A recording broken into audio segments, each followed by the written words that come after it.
सो welcome back dear students. आज आपका lecture 11 आ रहा है। लेक्चर 11 में क्या करना है, क्वेश्चन 5 को डिस्कस करना है।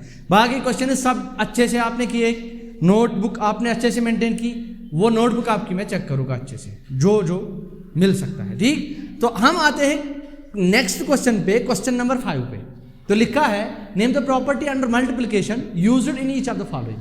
तो आपको बोलना है यहाँ पे कौन सी प्रॉपर्टी यूज हुई है, और आपको पता है ना कौन कौन प्रॉपर्टी हमने पढ़ी है। हमने पढ़ी है क्लोजर प्रॉपर्टी, हमने पढ़ी है commutative property, associative property, distributive property. तो आपको देखना है कि यहाँ कौन सी प्रॉपर्टी यूज हुई है। बोलो क्या लिखा है बेटा, पहला पार्ट। तो जो पहला पार्ट इसका है वो है, क्या है पहला part? So first part is -4/5 into 1। मानो इसको a मानो, इसको b मानो। सो लिखा है a इंटू बी, किसके बराबर लिखा है? 1 इंटू -4/5, ये b और ये a। तो a इंटू बी किसके बराबर आया? b into a। कौन सी प्रॉपर्टी है? हाँ सर, आपने पढ़ाया था, this is commutative property of rational numbers under multiplication. So this is commutative property of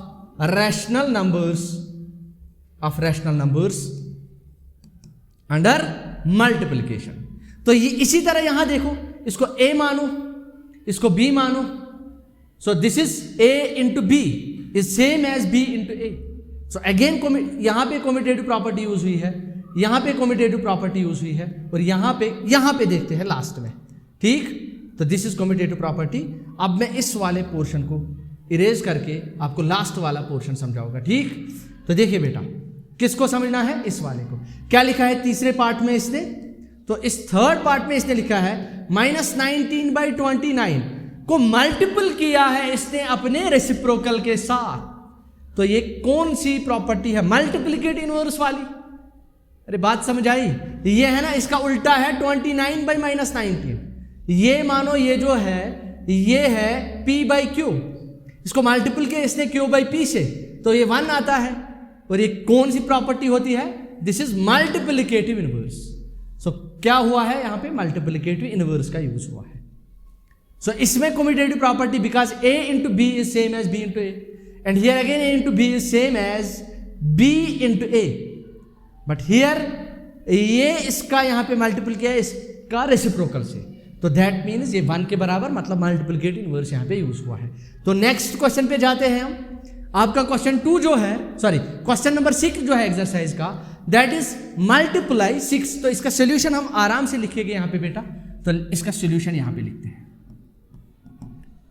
तो आपको मल्टीप्लाई करना है 6/13 को, किससे? By the reciprocal of -7/16।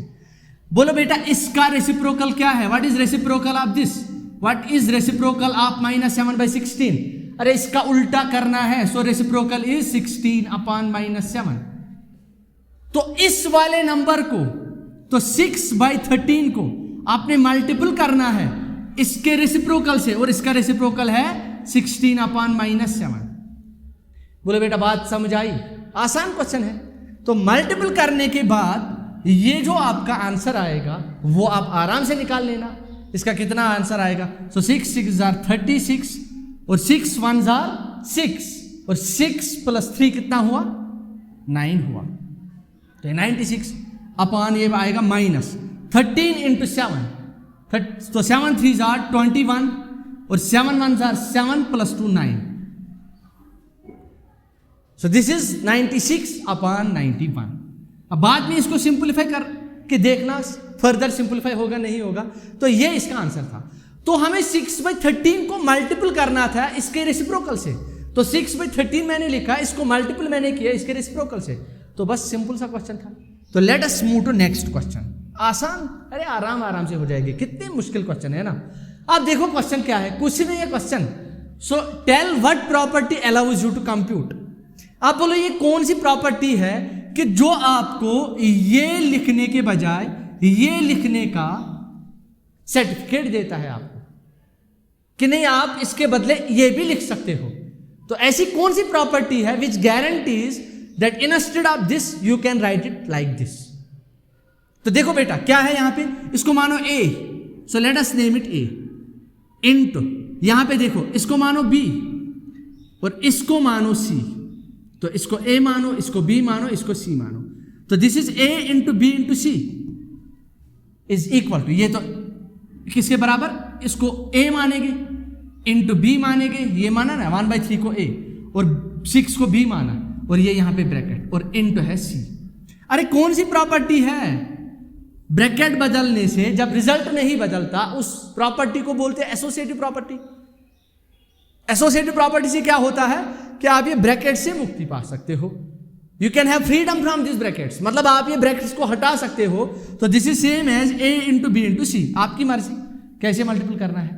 लेकिन ये कौन सी प्रॉपर्टी, हमने पढ़ा था डिस्ट्रीब्यूटिव प्रॉपर्टी, डिस्ट्रीब्यूटिव प्रॉपर्टी ने एसोसिएटिव प्रॉपर्टी, ठीक। तो ये कौन सी प्रॉपर्टी है, एसोसिएटिव प्रॉपर्टी।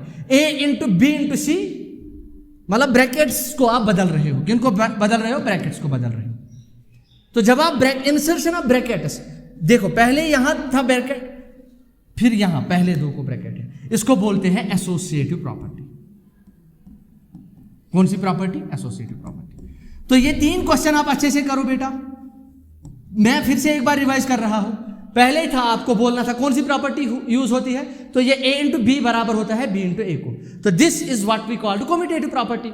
उसके बाद हम नेक्स्ट क्वेश्चन पे आए, इसमें कुछ नहीं था, इस 6/13 को मल्टीपल करना था इसके रेसिप्रोकल से, तो इसका रेसिप्रोकल है 16/-7, वो उससे मल्टीपल किया, ये आ गया आंसर इसका। आप समझे कि नहीं समझे। उसके बाद 1 लास्ट क्वेश्चन था, और वो ये था कि आपको बोलना था ये कौन सी प्रॉपर्टी है। सो आपने ब्रैकेट्स बदले, पहले यहां ब्रैकेट्स है, फिर इसमें यहां ब्रैकेट्स है, तो इसको बोलते हैं एसोसिएटिव प्रॉपर्टी। तो कल मिलते हैं नेक्स्ट वीडियो में। आज के लेक्चर में इतना ही करते हैं, कल आप दूसरे लेक्चर के लिए तैयार रहो, उसमें बाकी क्वेश्चन आएंगे एक्सरसाइज के, तब तक आप प्रैक्टिस करते रहो इन क्वेश्चंस को।